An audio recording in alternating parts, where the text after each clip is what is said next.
Saudações, estudantes, professor Jussier. E aí, você está se preparando para o Enem? Me diz aí, qual é a sua disciplina preferida? História, geografia, alguma coisa mais da área das exatas, química, física, matemática, talvez português ou inglês. Mas e se eu disser para você que não existem disciplinas no Enem?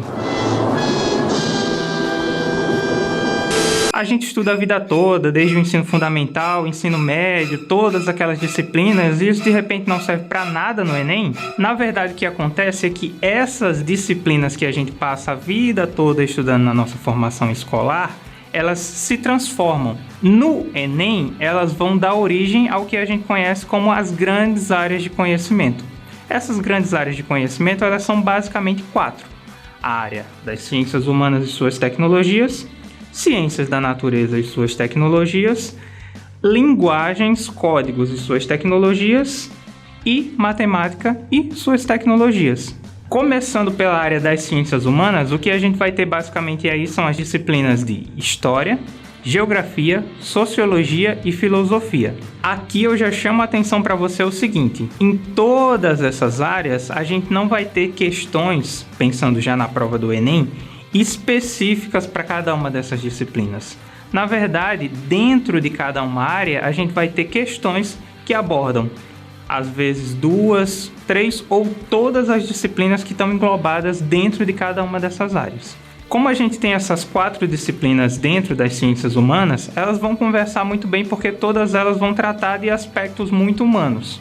Ou seja, o homem, a sociedade, tudo aquilo que ele vai desenvolver dentro da cultura, dentro da economia, dentro das artes, de forma a conversar a partir dessas chamadas ciências humanas. No caso das ciências da natureza, a gente vai ter a química, a física e a biologia. E aí essas disciplinas elas vão conversar exatamente por esse caráter mais natural, desse caráter mais de aspectos da natureza que são de influência humana, mas que têm aspectos externos ao homem que vão estar dialogando e interferindo na sua vida. Por exemplo, quando a gente pensa numa questão de física, a gente vai pensar em elementos como velocidade, a gente vai pensar em elementos como aceleração ou fatores da natureza, fatores externos ao homem.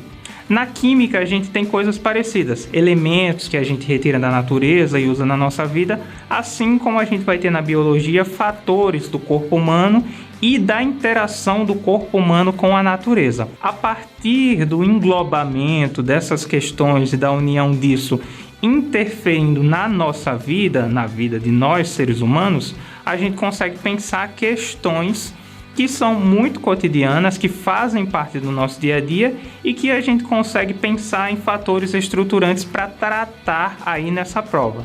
Na área de linguagens, a gente vai ter uma situação um pouco mais específica. Por quê? Porque a gente vai ter muito mais coisa englobada. A gente vai ter a língua portuguesa, que é a nossa língua mãe. A gente vai ter uma língua estrangeira, que essa língua estrangeira você escolhe no momento da sua inscrição, que pode ser ou o inglês ou o espanhol. Além disso, a gente vai ter também a literatura, mas principalmente a nossa literatura, a literatura brasileira.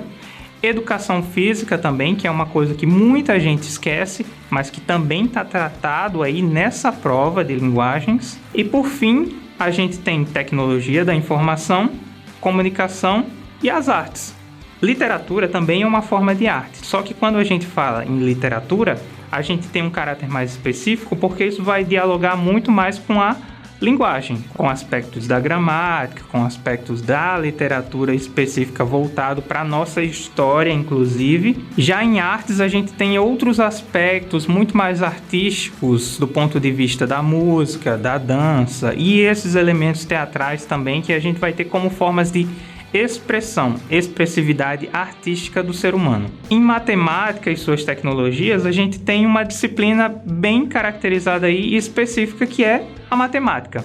Nesse caso, a gente tem essa disciplina específica tratada aí dentro dessa grande área porque existe uma forma de pensamento do cálculo e da abstração que é necessária para resolver esses problemas que a princípio são matemáticos, mas que fazem parte do nosso dia a dia. Por exemplo, quando a gente pensa em questões que tratam com dinheiro, com população, números populacionais, com tamanhos, figuras, áreas e coisas que exigem essas formas de quantificar alguma coisa, a gente precisa da matemática. E tudo isso está muito inserido dentro do nosso dia a dia. Pense em você ter que organizar a sua casa ou as finanças da sua família e você não poder utilizar os números ou o raciocínio matemático.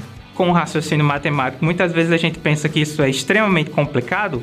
Pensar em fazer isso sem os números ou essa forma de pensar da matemática torna-se impossível, porque essa é a forma que a gente tem de quantificar e de raciocinar essas questões. Se você é inscrito aqui do nosso canal, e já fica a deixa, você já deve ter prestado atenção em vários dos nossos vídeos que a gente trabalha com cores diferenciadas. Linguagens, a gente trabalha com a cor amarela. Ciências humanas, a gente trabalha com a cor vermelha. Ciências da natureza, a gente trabalha com a cor verde. E matemática, a gente trabalha com a cor azul. Isso para que, visualmente, você possa já ter de cara no seu vídeo como estruturar ou como organizar ou já ir pensando aquele conteúdo que você vai ter naquela aula. Então, com isso, você já consegue mobilizar e relacionar os conhecimentos que são necessários, ou como a gente está acostumado, as disciplinas que são necessárias para você entender, compreender aquele conteúdo e colocar em prática aquele conhecimento que você vai adquirir a partir dessas nossas aulas. Lembrando que a prova do Enem, ela especifica exatamente 45 questões para cada uma dessas áreas. Então, você tem que, dentro da sua expectativa de tempo que você leva para preencher a sua prova, organizar bem como é que você vai responder essas 45 questões, tanto para não levar muito tempo pensando e respondendo uma questão, como também você não pode responder muito apressadamente e aí atropelando os raciocínios e ao final você vê que você poderia ter gastado um pouco mais de tempo pensando, às vezes raciocinando numa resposta melhor para uma questão que você já respondeu há muito tempo atrás. Você tem lá o seu tempo de prova especificado no edital e você precisa se organizar bem, inclusive praticar com antecedência para poder realizar a sua prova da melhor forma possível.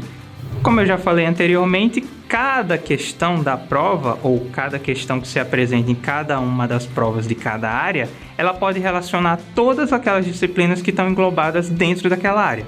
Por exemplo, quando a gente pensa em ciências humanas, a gente pode ter uma questão que traz um mapa. A princípio, a gente seria levado a pensar que essa questão seria de geografia.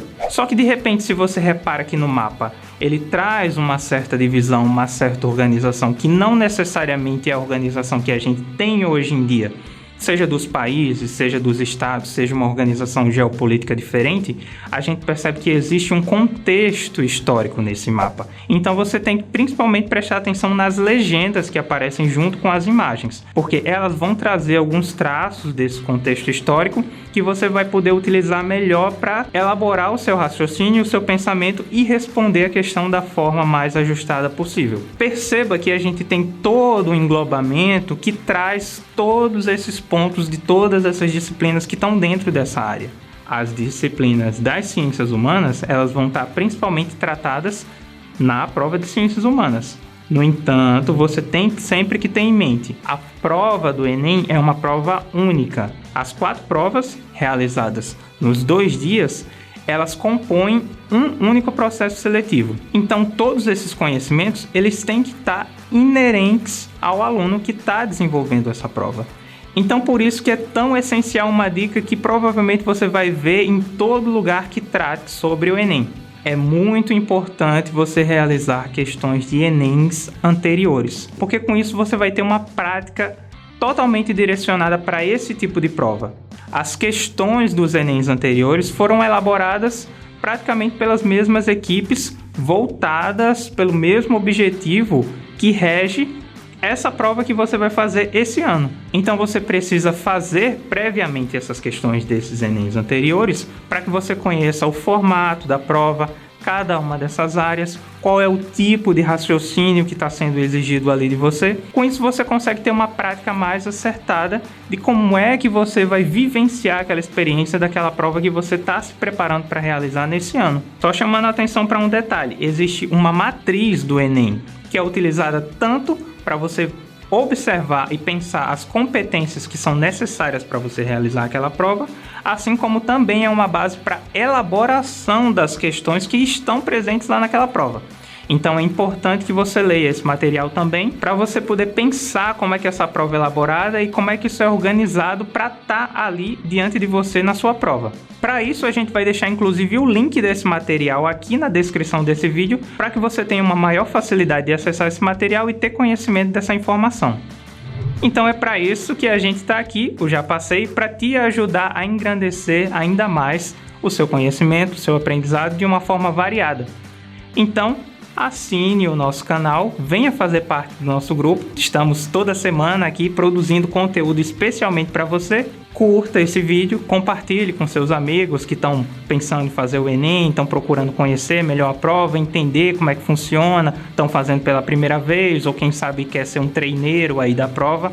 E não esquece de ativar o sininho também para ficar ligado, para ficar atento a tudo que a gente produz e receber notificação disso.